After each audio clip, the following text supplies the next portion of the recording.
To my channel wishes உலகம். இன்னைக்கு new year இருக்குது, எல்லாருக்கும் நல்லா தெரியும். அதுவும் இது எவ்வளவு ஸ்பெஷலான நாள்ல பிறந்திருக்குன்னா ரிஷப ராசி கிருத்திக நட்சத்திரத்துல வளர்பிறை பிரதோஷத்துல பிறந்திருக்கு இந்த வருஷமே.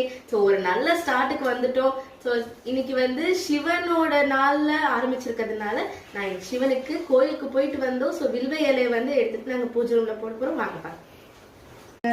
சிவலிங்கத்துக்கு வந்து அழகா பூ வச்சு விளக்கு சுத்தி வச்சு அழகா அபிஷேகம் பண்ணியிருக்கோம், விபூதி அபிஷேகம். ஸோ இன்னைக்கு வந்து பிரதோஷமா இருக்கிறதுனால நீங்க சிவனை நல்லா வழிபடுங்க, கோயிலுக்கு போங்க. புது வருஷம் ஆரம்பத்தினால எது நீங்க ஆரம்பிச்சாலும் உங்களுக்கு சக்சஸ்ஃபுல்லா தான் முடியும்னு நினைச்சு சந்தோஷமா இந்த வருஷத்தை கண்டினியூ பண்ணுங்க. அதுக்கப்புறமா இன்னைக்கு ஆக்சுவலி சிவனுக்கு ரொம்ப நிறைய விசேஷங்கள்லாம் வருது இந்த வருஷத்துல. ஃபர்ஸ்ட் ஆருத்ர அபிஷேகம், அதுக்கப்புறமா ஆருத்ர தரிசனம், அந்த மாதிரி நிறைய ஈவெண்ட்ஸ் வருது. சிவராத்திரி வருது. அதனால நம்ம இந்த வருஷம் சிவனை நல்லா வழிபட்டு எந்த காரியத்தையும் தொடங்கும் போது நம்ம சிவனை வந்து நினைச்சிட்டு தொடங்கலாம். இந்த வருஷம் எல்லாருக்கும் நல்லா இருக்கும் நான் வேண்டிக்கிறேன். Happy new year. நான் இன்னொரு வீடியோல உங்களை பாக்குறேன். பாய்.